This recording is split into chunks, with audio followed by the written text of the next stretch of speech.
చెత్త సేకరణను ఆకస్మికంగా పరిశీలించిన ఎంపీడీఓ గ్రామాలలో పారిశుద్ధ్యం మెరుగుకు కృషి చేయాలి.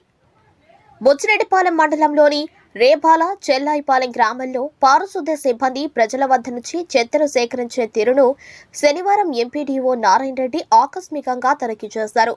అనంతరం చెత్త నుండి సంపద తయారీ కేంద్రం పరిశీలించారు. ఈ సందర్భంగా ఆయన మాట్లాడుతూ రాష్ట్ర ప్రభుత్వం చెత్త సేకరణ పారిశుద్ధ్యంపై ప్రత్యేక దృష్టి పెట్టిందన్నారు.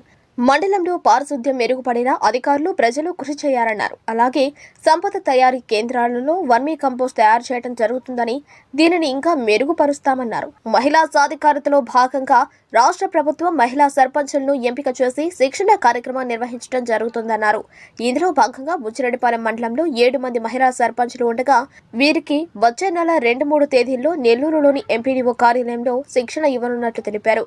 అదేవిధంగా గ్రామాల్లో దోమల నివారణకు ఫాగింగ్ చర్యలు సైతం తీసుకోవాల్సిందిగా సంబంధిత కార్యదర్శులను ఆదేశించినట్లు తెలిపారు. ఈ కార్యక్రమంలో సచివాలయ పారిశుద్ధ్య సిబ్బంది పాల్గొన్నారు.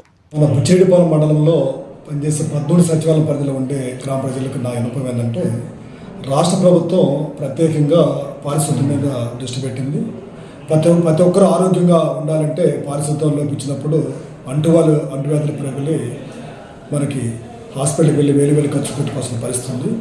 అందుకని గ్రామాల్లో ఖచ్చితంగా ఉండే క్లాప్ మెథడ్స్తో డోర్ టు డోర్ తిరిగి చెత్త సేకరణ చేసేటప్పుడు కూడా తడి చెత్త పొడి చెత్త అనేది సపరేట్ చేసుకొని మన గ్రామం సమీపంలో ఉండే చెత్తను సంబంధ కేంద్రం తరలించి అక్కడ సెగ్రిగేషన్ చెప్పి ఆదేశాలు ఇచ్చినారు. ఇప్పటికే మనకి 5 మాసాలు అయింది. ఈ 5 మాసాల్లో ఇది ఎంతవరకు ఈ కార్యక్రమం సక్సెస్ అయింది దానికోసంగా ప్రజల నుంచి ఐవీఆర్ కాల్స్ అని చెప్పి దాని ద్వారా సేకరించి దానికి సంబంధించి పాజిటివ్ రిజల్ట్స్ ఉందా లేదంటే నెగిటివ్ రిజల్ట్స్ చూస్తున్నారు. ఇప్పటికైతే మన మండలంలో దాదాపు ఇది 6 మాసం మంచి రిజల్ట్ ఉంది. ఇంకా కూడా దీని మీద ఇంప్రూవ్ చేసుకోవాలని చెప్పే ఉద్దేశంతో ఇప్పుడు మన మండలంలో అయితే ఆల్రెడీ రేపాల, దావరమడుగు, చెల్లాయిపాలెం, పెనుబల్లి, తర్వాత నాగమాపురం, ఇప్పుడు అదనంగా మనకి ఈ నెలలో మెనగల్లు కూడా యాడ్ చేశారు. అన్ని చోట్ల అందరూ కూడా అవేర్నెస్ ఇచ్చి దీని మీద డోర్ టు డోర్ కలెక్షన్ తీసుకొని మొత్తం కూడా ఎక్కడా కూడా చెత్త రోడ్ సైడ్ కానీ ఆ తర్వాత ఈ డ్రైన్స్ లేకుండా ఉండేదానికంటే డ్రైన్స్లో ఎప్పుడైతే ఈ చెత్త ఈ ప్లాస్టిక్ పడినప్పుడు ఆ వెళ్ళే డ్రైనేజ్ వాటర్ కూడా నిలబడిపోయి దోమలు ప్రబలి చాలా అంటువ్యాధులు ప్రబలే అవకాశం ఉంది. కాబట్టి ఇప్పటికే మేము గ్రామాల్లో పర్యటించున్నాము. అక్కడ ఉండే ప్రజాప్రతినిధులు ఉండే మన ప్రజలందరూ కూడా సహకరిస్తున్నారు. ఇంకా కూడా దీన్ని ముందుకు తీసుకుపోయేదానికి ప్రతి ఒక్కరు కూడా దీనికి సహకరించాలని చెప్పి ఈ సందర్భంగా తెలియజేస్తూ ఈరోజు కూడా నేను సర్ప్రైజ్ విజిట్గా మన చెల్లాయిపాలెంకి నేను వెళ్ళాను. చెల్లాయిపాలెంలో వెళితే అక్కడ సక్రమంగా కూడా ఈ డోర్ టు డోర్ కలెక్షన్ జరుగుతుంది. అక్కడ కూడా ఒక 5-6 మంది నేను అడగడం జరిగింది. తర్వాత సమీపంలో ఉండే ఎస్డబ్ల్యూ షెడ్ కూడా చూశాను. అక్కడంతా కూడా వాళ్ళ వర్మీ తయారు చేసి ఏది ఆ షెడ్లో రైతులు కూడా దాదాపు 1.5 టన్ను అమ్మేమని కూడా ఆ పంచాయత్ సెక్రటరీ చెప్పడం జరిగింది. ఇది చాలా ఉపయోగం. ఎందుకంటే రైతులకు అవగాహన కల్పిస్తే దానివల్ల వాడకం వల్ల జరిగే మన ప్రయోజనాలు ఎన్నో ఉంటాయి. కాబట్టి ఇది అందరూ కూడా దాదాపు మన మండలంలో 8 చోట్ల ఈ షెడ్లు ఉన్నాయి. అక్కడ కూడా వర్మీ కూడా తయారవుతుంది.